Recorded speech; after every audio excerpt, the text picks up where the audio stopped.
Alright guys, so I'm going to show you how to do rubrics for Google Classroom. So I'm in my Google Classroom. I have my fake assignment for my fake class.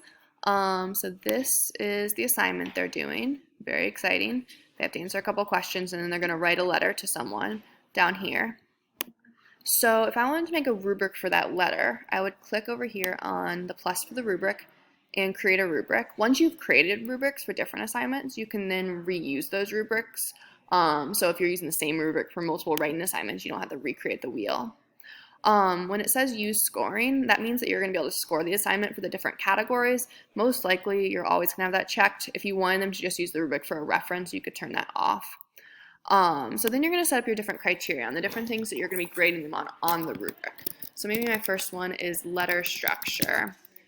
And then I can describe down here if I wanted to how the letter is set up. So then you're going to set your levels. So on your rubric, you can decide how many levels you want to have. I'm going to set them up based on our basic, proficient, advanced, etc. So let's call it 0.1 points will be below basic. 2 will be basic. I'm using the pluses to add more. What if I accidentally, whoops, I missed proficient? I can add a plus in the middle. Proficient. And then I can add descriptions. What does it mean for a letter to be advanced? So for example, includes a greeting, at least 3 body paragraphs, and a closing. Maybe proficient is greeting, 2 body paragraphs, and closing. And you can add that to all those. Then you can either add another criterion down here, or if you're going to be using the same scale each time, you can click these 3 dots and then press duplicate this criterion. So that way it'll literally copy it and you can just change the details that you need to. So maybe the second one is the letter length. And so now I'm still going to have 4, 3, 2, 1, but I'm going to change my description. So maybe I have 2 pages for advanced. This is a terrible assignment. Of course, your assignments are going to be much, much better than this. So right now I have 2 criterion on my rubric. Each of them is 4 points max. So the total assignment is worth 8 points. You can keep adding criterion if you want. Once you feel like that's good, you'll press save. Now, if you wanted to print this rubric or just have it in a format that is a little more user-friendly, if you click these 3 arrows, oops, we gotta say it first. If we click on this to see the rubric, and then we click these 3 arrows, you can export to sheets. And so this is what it'll look like when it's exported to sheets. This one I set up with 3 categories, so we'll have each of the categories with the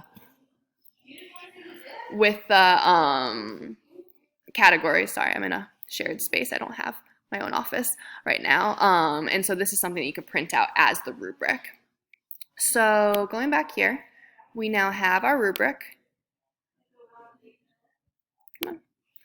And currently it's 8 points, so I'm going to change the points of my assignment to 8.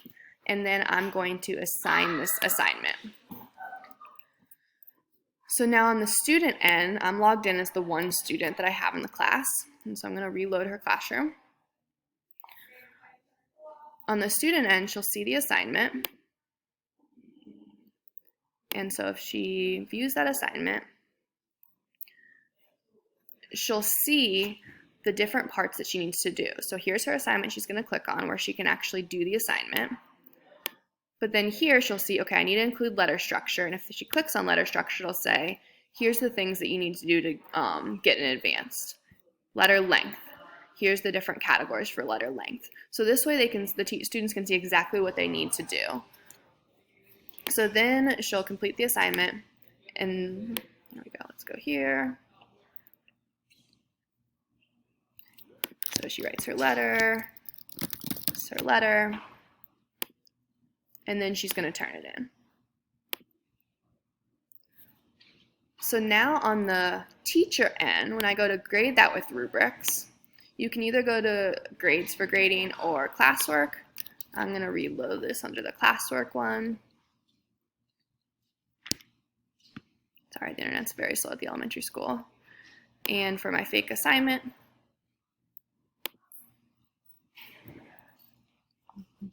Hey, Fiddler.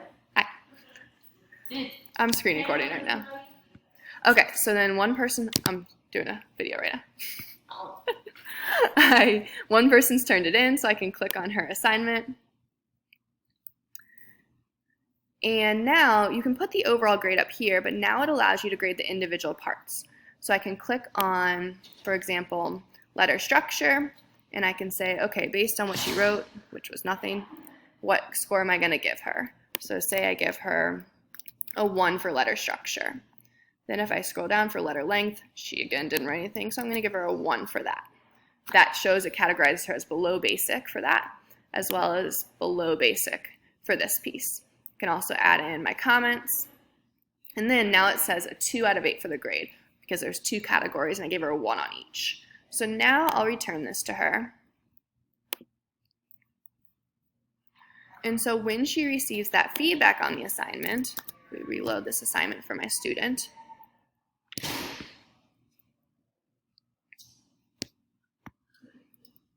She'll see, okay, for letter structure, I got a 1 out of 4. That categorized me as below basic. For letter length, I got a 1 out of 4 as well. That categorized me as below basic. And so I can see exactly why I got that 2 out of 8. Whoops. Exactly why I got that 2 out of 8 on my assignment. And they also have options, of course, over here to redo it and then resubmit it. And you can go back after they resubmit and change where they're at on the rubric.